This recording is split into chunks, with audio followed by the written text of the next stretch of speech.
नमस्कार दोस्तों, स्वागत है आपका हमारे चैनल के हिंदी कहानियाँ में।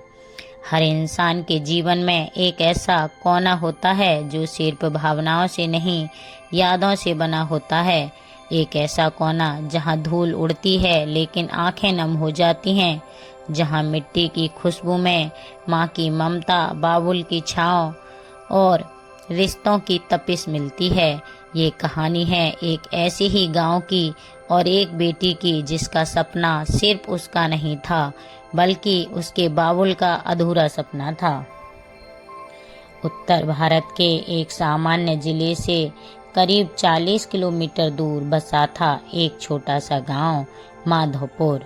यह गांव बहुत छोटा था लेकिन उसमें बसी जिंदगी बहुत बड़ी थी। यहाँ हर सुबह कुछ खास होती थी। जैसे ही सूरज की पहली किरण पीपल के पेड़ों की टहनियों से झांकती, गांव की गलियों में नई सुबह की चहल पहल शुरू हो जाती। गांव के किनारे ही एक पुराना कुआं था जहां सुबह सुबह औरतें अपने सिर पर घड़े लिए पानी भरने जाती थीं। बातें करते करते हंसी के ठहाके गूंजते थे और रस्सी के खींचने की आवाज़ उस संगीत की तरह लगती थी जो गांव की आत्मा से जुड़ा हो। पशुओं के गले में बंधी घंटियों की टन टन, बैल की जोड़ी के साथ खेतों की ओर जाती हल्की लकड़ी की चरमराहट और कहीं दूर मंदिर से आती शंख की ध्वनि, ये सब मिलकर माधोपुर की आत्मा का संगीत रचते थे। वहीं गांव के एक कोने में आम और नीम के पेड़ों के नीचे एक मिट्टी का छोटा सा घर बना था। खपरे की छत, गोबर से लेपे आंगन और तुलसी के चौरे से सजा ये घर किसी बड़े महल से कम नहीं था, क्योंकि इसमें बसते थे राम निवास, उनकी पत्नी शारदा और उनकी बेटी गुड़िया। राम निवास करीब 45 साल का सांवला, मेहनती और ईमानदार किसान था। उसके माथे की सिलवटें गरीबी की कहानी बयां करती थीं, लेकिन उसकी आंखों में चमक थी। वह एक सपना पालता था। वहाँ वह अपनी बेटी को शिक्षिका बनाने का सपना था। शारदा सीधी, शांत, स्नेहशील स्त्री थी। उसका जीवन रसोई, तुलसी की पूजा और अपने परिवार की देखभाल में ही सिमटा था। लेकिन उसका प्यार वह अनंत था। वह सुबह सबसे पहले उठती, पति को और बेटी के लिए चूल्हा जलाती, दूध गर्म करती और तुलसी को जल देती। गुड़िया, जो कि उनकी बेटी थी, वह 16 साल की, तेज आंखों वाली, गोरी सी, दुबली लेकिन आत्मविश्वास से भरी लड़की। गांव में सब उसे गुड़िया बिटिया कहते थे। वह कक्षा 10 में पढ़ रही थी और पूरे गांव में सबसे तेज थी। हर कोई कहता गुड़िया तो शहर में नाम करेगी, पर गुड़िया का सपना था शिक्षिका बनना। लेकिन उसके इस सपने की शुरुआत अब नहीं हुई थी, वह हुई थी जब वह केवल 5 साल की थी। गुड़िया जब 5 साल की थी तब वह अपने बाबुल के साथ खेतों में जाया करती थी। एक दिन खेत के पास पेड़ की छांव में बैठकर राम निवास ने उससे पूछा कि मेरी गुड़िया बिटिया, बड़ी होकर क्या बनोगी? गुड़िया ने बिना सोचे झट से कहा, मास्टरनी बनूंगी ताकि सब बच्चों को पढ़ा सकूं। राम निवास की आंखों में आंसू थे, खुशी के। उस दिन से राम निवास ने अपनी बेटी के लिए किताबें खरीदनी शुरू की, अपने खेत का एक हिस्सा बेच दिया ताकि बेटी का दाखिला प्राइवेट स्कूल में हो सके। गांव के लोगों ने कहा, क्यों इतना खर्च कर रहे हो एक लड़की पर? राम निवास ने मुस्कुराकर जवाब दिया, ये बेटी नहीं, मेरा सपना है। ये पढ़ेगी तो मेरा नाम रोशन करेगी। गांव की गलियों से स्कूल की दूरी करीब 2 किलोमीटर दूर थी। गुड़िया नंगे पांव जाती थी, कभी बारिश में, कभी धूप में। रास्ते में कीचड़ होता, कभी बैलगाड़ी फिसलती, कभी कुत्ते दौड़ आते, लेकिन गुड़िया रुकी नहीं। वो क्लास में सबसे आगे बैठती। मैडम जब पूछती, भारत का प्रधानमंत्री कौन है, गुड़िया सबसे पहले हाथ उठाती। घर आकर वह मिट्टी के चूल्हे पर माँ के साथ रोटियां बनाती, फिर अपने स्कूल का कार्य करती। शारदा कभी कहती, थोड़ा आराम कर ले बेटी, तो वह हंसकर कहती, जब मैं मास्टरनी बनूंगी तब आराम ही आराम करूंगी। गांव के लोग भले ही सीधे सादे थे, लेकिन उनकी सोच आज भी पुरानी थी। वे मानते थे कि लड़कियों को ज़्यादा पढ़ाना ठीक नहीं है, नहीं तो बिगड़ जाएंगी। एक दिन चौधरी रघुवीर, जो गांव का सरपंच था और सबसे अमीर था, रामनिवास के खेत पर आया। उसने कहा, रामनिवास, अपनी बेटी की शादी मेरे बेटे के साथ कर दे। कर्जा माफ कर दूंगा और आधी जमीन भी तेरे नाम कर दूंगा। रामनिवास ने गुस्से में से देखा, मेरी बेटी कोई सौदा नहीं है चौधरी, वह मास्टरनी बनेगी। चौधरी हंसते हुए गया, लेकिन उसकी आंखों में बदले की चमक थी। उस साल बारिश जरूरत से ज्यादा हुई, फसल बर्बाद हो गई। रामनिवास पर कर्ज बढ़ गया। उधार चुकाने के लिए उसने गाय बेच दी। फिर भी गुड़िया के स्कूल की फीस के लिए पैसे की कमी थी। गांव में चौधरी ने फिर अफवाह फैला दी कि रामनिवास अपनी बेटी को शहर भेजना चाहता है, और शहर की लड़कियां क्या करती हैं ये तो सब जानते ही हैं। पंचायत बैठी, ताने दिए गए, लेकिन रामनिवास चुपचाप सब सुनता रहा। उसकी आंखें गुड़िया पर थीं, जो अपने आंसू छिपाकर माँ की गोद में सिर रखे थी। गुड़िया को पढ़ाना अब एक साधारण काम नहीं रहा था, यह अब एक जंग बन चुकी थी। समाज की सोच से, गरीबी से, चौधरी के षड्यंत्र से और किस्मत के हर उस तंज से जो एक किसान की बेटी पर कसे जाते थे। लेकिन रामनिवास और शारदा दोनों दीवार बनकर खड़े रहे। अब बारिशों का मौसम बीत गया था, लेकिन रामनिवास के मन में एक तूफान अभी भी रुका नहीं था। फसलें बर्बाद हो चुकी थीं, खेत जैसे सूखकर बस मिट्टी बन गए थे, लेकिन गुड़िया के सपनों की मिट्टी अभी भी गीली थी उम्मीद की बूंदों से। प्रिय दर्शकों, रामनिवास रोज सुबह जल्दी उठता, टूटी हुई बैलगाड़ी में हल जोड़ता, अपने खेत में फिर से बुवाई की उम्मीद करता, जैसी जिंदगी हर बार उसे पटक कर कहती, फिर खड़ा हो गया। शारदा अब पहले से कम बोलती थी, उसकी आंखों में चिंता बस गई थी, जैसे हर शाम वो सूरज के साथ एक उम्मीद ढलते देखती थी। लेकिन गुड़िया को अब पहले से ज्यादा गंभीर हो गई थी। अब वो खेतों में कम, किताबों में ज्यादा खोई रहती थी। रात को चुपके से आंगन में बैठती, पुरानी लैंटेन जलाकर अंग्रेजी के शब्द पढ़ती, teacher the one who builds the nation. Gudiya अब कक्षा 10 की बोर्ड की तैयारी कर रही थी। उसका स्कूल गांव से 2 किलोमीटर दूर था, लेकिन अब वो पैदल नहीं जाती थी, क्योंकि रामनिवास ने पुरानी साइकिल खरीदी थी। खुद के लिए नहीं, बेटी के लिए। गांव के लोग तंज कसते, अब लड़कियां भी साइकिल चलाने लगी हैं, पर रामनिवास की बेटी को देखो, बिल्कुल शहर वाली लगती है, कहीं भाग न जाए कभी।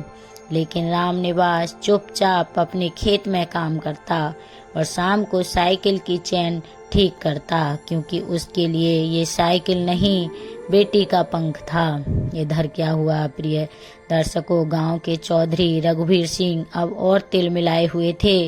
रामनिवास की जमीन उन्होंने सूद पर दी थी, और वो चाहते थे कि गुड़िया की शादी उनके नालायक बेटे से कर दी जाए, ताकि वे रामनिवास की इज्जत भी कुचल सकें और जमीन भी हथिया लें। रघुवीर ने गांव में अफवाह उड़ाई, रामनिवास ने शहर के किसी लड़के से अपनी बेटी की बात तय कर दी है, वो तो शहर भेजने वाला है लड़की को। गांव में फिर से पंचायत बैठी। पुराने विचारों वाले लोगों ने सवाल उठाए, गांव की बेटी को शहर भेजना ठीक नहीं, वो पढ़ लिख कर हमारे संस्कार बिगाड़ देगी। अभी से शादी कर दो, लड़की का घर उसका ससुराल होता है। पर रामनिवास वहाँ चुप बैठा था, उसके गले में जैसे शब्द अटक गए थे। तभी गुड़िया भी वहाँ थी। उसने हिम्मत की, खड़ी हुई और कहा, अगर पढ़ाई करना पाप है तो मैं बार बार ये पाप करूंगी। मैं मास्टरनी बनूंगी, चाहे जो हो जाए। पंचायत में सन्नाटा छा गया। मार्च का महीना था। गर्मियां धीरे धीरे दस्तक दे रही थीं। गुड़िया को बोर्ड की परीक्षा देनी थी। यह उसके जीवन की सबसे बड़ी परीक्षा थी। रामनिवास ने खेत गिरवी रख दिया, फीस भर दी। रात रात भर गुड़िया पढ़ाई करती और माँ चुपचाप चाय बनाकर पास रख देती। शाम को रामनिवास मंदिर जाकर भगवान से प्रार्थना करता, कहता, हे मालिक, अगर तूने मेरी बेटी को पास करा दिया तो मैं नंगे पांव तेरे द्वार तक जाऊंगा। परीक्षा के दिन आया। गुड़िया साइकिल लेकर स्कूल पहुंची। अंतिम पेपर के बाद जब वो लौटी तो रामनिवास ने उसे गले लगाकर कहा, अब देखना बेटा, तेरा बाबुल तुझे उस स्कूल की पहली मास्टरनी बनाएगा। रिजल्ट आया। गांव के पोस्ट मास्टर खुद खबर लेकर दौड़ते हुए आए। रामनिवास, तेरी बेटी ने पूरे जिले में टॉप किया है। गुड़िया बिटिया को जिला विद्यालय से छात्रवृत्ति दी है। अब तो शहर जाकर आगे पढ़ सकती है। गांव में शोर मच गया। कुछ लोगों की आंखों में जलन और बहुत के दिलों में गर्व था कि गांव की बेटी ने टॉप किया है। रामनिवास उस दिन छत पर बैठकर आंसू बहा रहा था। शारदा पास आई, पूछा, क्या हुआ? रामनिवास ने कहा, अब मेरा सपना थोड़ा सच्चा लगने लगा है। प्रिय दोस्तों, गुड़िया को शहर के राजकीय इंटर कॉलेज में दाखिला मिल गया था। एक छात्रावास में जगह मिली। छोटे से कमरे में 3 लड़कियां, एक खिड़की और बहुत से सपने। पहले दिन जब गुड़िया ने स्कूल की ड्रेस पहनी, आईने में खुद को देखा तो उसे लगा जैसे वह सच में बदल रही है, जैसे उसके पंखों को पहली बार हवा मिली हो। लेकिन शहर आसान नहीं था। शहर में सब कुछ अलग था। लड़कियों का पहनावा, बोलचाल, सोच, सब गुड़िया का गांव वाला अंदाज, उसकी सादगी, सब उसका मजाक बन गए थे। लड़कियां कहती, देहात से आई है क्या? कभी उसकी चोटी, कभी उसके सलवार पर हंसी उड़ाती। वो चुपचाप सहती, लेकिन किताबों से दोस्ती नहीं तोड़ी। लाइब्रेरी जैसे उसका मंदिर बन गया और किताबें उसकी माँ की तरह सहारा। हर रविवार वह बाबुल को एक चिट्ठी लिखती, बाबा सब अच्छा है, थोड़ा डर लगता है, लेकिन आपकी याद सबसे ज्यादा आती है। रामनिवास हर बार शारदा को चिट्ठी पढ़कर सुनाता और कहता, देख मेरी बेटी तो अब असली मास्टरनी बन रही है। प्रिय दर्शकों, उधर क्या होता है? अक्टूबर की रात थी। गांव में अचानक चौधरी के इशारे पर रामनिवास की झोंपड़ी में आग लगा दी गई। कहने को तो ये अचानक शॉर्ट सर्किट बताया गया, लेकिन सब जानते थे ये बदले की आग थी। रामनिवास उस आग में जलता हुआ अपनी बेटी की किताबें बचा रहा था। वो चिल्ला रहा था, मेरी गुड़िया की किताबें, इसे कुछ मत होने देना। गांव वालों ने किसी तरह आग बुझाई, लेकिन झोंपड़ी जल चुकी थी। गुड़िया को जब शहर में पता चला, वह फूट फूट कर रो पड़ी। उस रात गुड़िया ने कसम खाई, अब मैं सिर्फ मास्टरनी नहीं बनूंगी, मैं अपने गांव की लड़कियों के लिए एक स्कूल खोलूंगी, ताकि कोई और बेटी यूं ना जले। प्रिय दर्शकों, गुड़िया पूरी रात सिसक सिसक कर रोती रही। अगली सुबह गुड़िया की आंखें लाल थीं। वो चुपचाप बैठी थी, लेकिन उसके भीतर ज्वालामुखी फट चुका था। शहर की उस छोटी सी खिड़की से बाहर देखती तो आंखों में अब किताबों से ज्यादा आग थी। उसने किताबें बंद की, चिट्ठी लिखी और सीधे गांव जाने का फैसला कर लिया। गांव लौटते वक्त जैसे हर पेड़, हर रास्ता रो रहा था।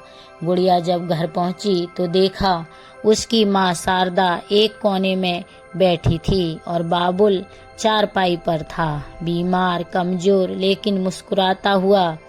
रामनिवास की आंखों में अब भी वही उम्मीद थी। तू आ गई बिटिया, देख तेरा स्कूल, कुछ किताबें तो बचा ली मैंने। गुड़िया उसके हाथों को पकड़कर रो पड़ी। बाबा, मैं अब सब कुछ छोड़कर आ गई, अब कहीं नहीं जाऊंगी, यहीं रहूंगी आपके पास। रामनिवास ने धीमी आवाज में कहा, नहीं बिटिया, तुझे उड़ना ही होगा। अगर तू रुक गई तो मेरी ये राख कभी सपने नहीं बन पाएगी। गांव अब भी दो हिस्सों में बटा था, एक जो गुड़िया को गर्व से देखते थे और एक जो उसकी आग से डरते थे। चौधरी रघुवीर सिंह अब भी ताक में था। अब देखना, पढ़ लिख कर लौटी है ये लड़की, क्या कर लेगी। स्कूल यहाँ, हाँ, हमारे गांव में। लेकिन अब गुड़िया सिर्फ किसी की बेटी नहीं थी, अब वो एक सोच, एक आंदोलन, एक संकल्प बन चुकी थी। गुड़िया फिर से शहर लौटी, लेकिन इस बार वो बदली हुई थी। अब उसके साथ उसका अतीत नहीं था, बल्कि भविष्य का संघर्ष था। उसने अपनी पढ़ाई पूरी की, बीएड में टॉप किया, इंटर्नशिप के दौरान शहर के बड़े बड़े स्कूलों में पढ़ाया। लेकिन हर बार उसकी आत्मा कहती, ये मेरा स्थान नहीं, मेरी जगह तो वहाँ है, बाबुल के आंगन में। फरवरी की एक सर्द सुबह गांव से एक खबर आई, रामनिवास नहीं रहे। गुड़िया उसी दिन पहुंची। लोगों का हुजूम था, लेकिन सबसे अलग एक कोना था जहां रामनिवास की पुरानी डायरी मिली। प्रिय दर्शकों, जब गुड़िया ने वो डायरी खोली, उसमें लिखा था, अगर मेरी बेटी एक स्कूल खोल पाए तो समझ लेना एक किसान का सपना सच में पूरा हुआ। तेरा बाबुल, रामनिवास। उस रात गुड़िया ने बाबुल की चिता के सामने प्रण लिया, बाबा, अब आपकी बेटी पीछे नहीं हटेगी, चाहे सारा समाज खिलाफ हो जाए। गुड़िया ने गांव के मंदिर के पास एक खाली जगह देखी। वहीं पर रामनिवास का पुराना खेत भी था, जो अब उजाड़ पड़ा था। उसने तहसील जाकर जमीन के कागज निकलवाए और गांव के प्रधान से कहा, मैं यहीं लड़कियों का स्कूल खोलूंगी। गांव वालों ने ताली बजाई, लेकिन कुछ लोग अब भी खामोश थे। फिर शुरू हुआ असली संघर्ष। प्रिय दर्शकों, गुड़िया के पास पैसे नहीं थे, मजदूर नहीं थे, लेकिन इरादा पक्का था। गुड़िया ने शहर के दोस्तों से संपर्क किया। गुड़िया ने क्राउड फंडिंग की, एनजीओ से मदद मांगी और खुद ईंट उठाई, खुद खपरेल जोड़े। गांव की औरतें अब साथ आईं। हमारी बेटियां भी पढ़ेंगी, हमारी मास्टरनी बिटिया अब अकेली नहीं है। मगर प्रिय दोस्तों, चौधरी रघुवीर सिंह यह सब होते नहीं देख सकता था। उसकी आंखों में जलन थी। उसने रात में स्कूल की दीवार गिरवा दी, ईंटें चोरी करवा दी। सुबह जब गांव वाले पहुंचे तो देखा सब टूटा पड़ा है। परंतु गुड़िया फिर भी मुस्कुराई, बोली, दीवारें गिरा सकते हो पर सपने नहीं। 6 महीने के भीतर बाबुल गर्ल्स स्कूल खुल गया। पहले दिन सिर्फ 5 लड़कियां आईं। गुड़िया ने आंगन में घंटी बजाई और रामनिवास की तस्वीर के आगे दीप जलाया। धीरे धीरे लड़कियों की संख्या बढ़ने लगी, 5 से 50, 50 से 500। अब गांव की हर बेटी कहती, मैं भी मास्टरनी बनूंगी। प्रिय दर्शकों, अब गुड़िया के स्कूल में आसपास के गांव की लड़कियां भी पढ़ाई करने आने लगीं। और फिर एक दिन एक पत्रकार आया। उसने गुड़िया से पूछा कि आपको किस चीज ने सबसे ज्यादा हिम्मत दी। गुड़िया ने मुस्कुराकर कहा, बाबुल का आंगन और उसके ख्वाब। प्रिय दर्शकों, अब गांव का वो कोना जहां कभी सन्नाटा पसरा रहता था, अब हर सुबह वहां बच्चों की हंसी गूंजती थी, स्लेट की आवाजें आती थीं और दीवारों पर रंग बिरंगे चार्ट्स लहराते थे। बाबुल गर्ल्स स्कूल अब सिर्फ एक स्कूल नहीं रहा, वो एक क्रांति बन चुका था। हर माँ अपनी बेटी को गुड़िया से जोड़ने लगी थी। देख रही सुनैना, पढ़ाई में ध्यान दे, हमारी मास्टरनी बिटिया भी तो ऐसे ही पढ़ी थी। धीरे धीरे गांव में कई बड़े बदलाव आने लगे। जहां पहले 14 की उम्र में बेटियों की शादी की जाती थी। अब वहाँ 14 की उम्र में बोर्ड परीक्षा की तैयारी होती थी। पहले लड़कियाँ खेतों में झाड़ू लेकर जाती थीं, अब हाथों में पेन और किताबें थीं। घर की दीवारों पर अब बेटी बचाओ बेटी पढ़ाओ के नारे खुद गांव वालों ने लिखे थे। परंतु प्रिय दोस्तों, एक दिन चौधरी रघुवीर सिंह का बेटा जो बाहर पढ़ने गया था, एक दिन वो लौटा और सीधा बाबुल गर्ल्स स्कूल पहुंचा। गुड़िया को देखकर उसने कहा, आपको डराया गया था, लेकिन आपने तो गांव को जगा दिया। उसी शाम रघुवीर सिंह भी स्कूल देखने गया।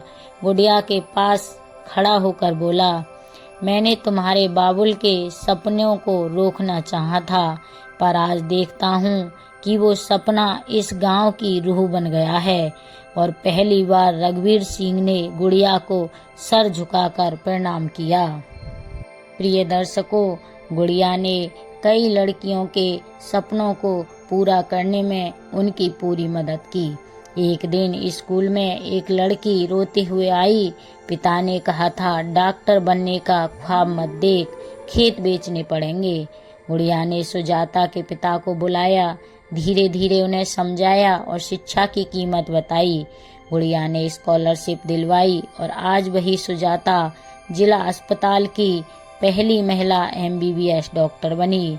और एक पिंकी रोज स्कूल के बाहर फूल बेचती थी। गुड़िया ने एक दिन उससे पूछा, तू स्कूल क्यों नहीं आती? वो बोली, घर खर्च नहीं चलेगा दीदी।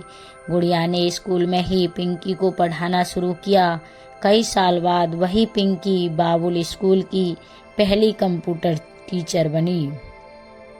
रूपा को किताबों से प्रेम था। गुड़िया ने जब स्कूल में लाइब्रेरी शुरू की तो रूपा ने खुद गांव-गांव घूमकर किताबें जुटाई। आज उस गांव में 1000 किताबों वाली लाइब्रेरी है, जिसे चलाने वाली लड़की 18 साल की रूपा है।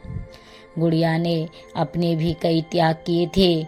उसने अपने इस सपने के लिए कभी शादी नहीं की। कहा, मेरी 100 सासें हैं और 1000 बेटियां, मेरी गृहस्थी यही है। कई बार गुड़िया को सरकारी मदद नहीं मिली, लेकिन उसने हार नहीं मानी। उसने अपनी नौकरी से मिली तनख्वाह का बड़ा हिस्सा स्कूल पर लगा दिया। स्वास्थ्य भी बिगड़ता गया, लेकिन कभी एक दिन भी स्कूल के आना बंद नहीं हुआ। एक दिन गुड़िया को एक फोन आया, आपका नाम राष्ट्रीय नारी शक्ति पुरस्कार के लिए चुना गया है। दिल्ली में राष्ट्रपति के हाथों उन्हें सम्मान मिला। टीवी पर जब उनका भाषण आया, पूरा गांव थम गया। गुड़िया ने मंच पर कहा, ये सम्मान मेरे बाबुल की राख को समर्पित है और हर उस बेटी को जो एक दिन अपनी उड़ान से इतिहास लिखेगी।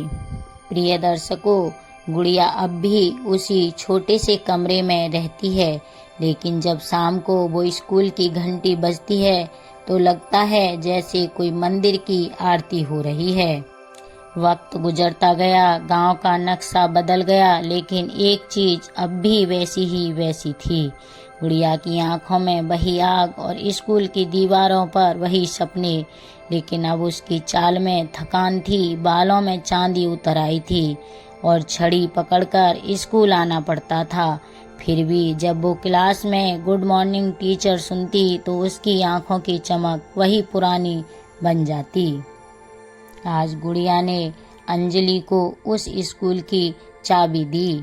अब वही अंजलि स्कूल की हर दीवार को संभालती और हर बच्ची में गुड़िया को जीती थी। अब गांव की बेटियां सिर्फ स्कूल तक सीमित नहीं थी। कोई DU में टॉप कर रही थी, कोई IIT में रिसर्च कर रही थी, कोई UPSC की तैयारी में थी। हर बार जब कोई लड़की बाहर जाती तो स्कूल के गेट पर एक रस्म होती। गुड़िया उसे किताब और एक तुलसी का पौधा देकर विदा करती थी। गुड़िया ने अब अपने गांव के पास एक और जमीन देखी थी, जहां वो लड़कियों को डिग्री कॉलेज बनाना चाहती थी। लोगों ने कहा, आपकी उम्र हो चुकी है, आराम कीजिए, लेकिन वो मुस्कुराई और बोली, मेरे बाबुल ने कभी आराम नहीं किया, मैं कैसे करूं। गुड़िया ने एक आखिरी फंडिंग अभियान शुरू किया और सरकार से कॉलेज की मंजूरी मांगी। अब गुड़िया की तबीयत बिगड़ने लगी थी। डॉक्टरों ने कहा आपको आराम चाहिए, इलाज चाहिए। लेकिन प्रिय दर्शकों, गुड़िया ने कहा जब कॉलेज का पहला दिन होगा मैं उस दिन ठीक हो जाऊंगी। फरवरी की ठंडी सुबह सैकड़ों लोग इकट्ठा हुए। वहीं गुड़िया व्हील चेयर पर आई, हाथ में रामनिवास की तस्वीर लिए। बाबुल कन्या महाविद्यालय का शिलान्यास हुआ और गुड़िया ने आंखें बंद कर कहा बाबा अब सपना पूरा हुआ। कुछ महीनों बाद एक सुबह गांव में खबर आई गुड़िया दीदी नहीं रही। गांव थम गया, हर घर में दिया जला। हर बेटी ने सिर पर चुन्नी बांधकर उन्हें प्रणाम किया। उनकी अंतिम यात्रा में 10,000 से ज्यादा लोग थे। हर हाथ में एक किताब, हर आंख में आंसू और हर दिल में गर्व। आज भी गांव में बाबुल स्कूल के पास एक छोटा सा चबूतरा है जहां गुड़िया की मूर्ति लगी है, हाथ में किताब, चेहरे पर मुस्कान।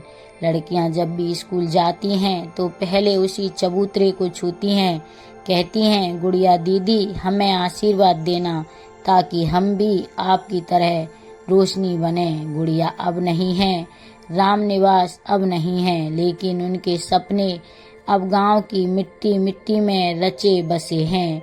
एक बाबुल का आंगन अब एक देश की बेटी का आंदोलन बन चुका है। तो प्रिय दर्शकों, ये कहानी यहीं समाप्त होती है। अगर ये कहानी आपको अच्छी लगी हो और इस कहानी ने आपके दिल को छुआ हो तो इसे लाइक करें और अपने प्रियजनों के साथ शेयर करें। और हमारे चैनल पे यदि आप लोग नए हैं तो हमारे चैनल को सब्सक्राइब करें और साथ ही बेल आइकन को दबाना ना भूलें ताकि अगली आने वाली ऐसी ही कहानी आप तक सबसे पहले पहुंचे। नमस्कार, धन्यवाद।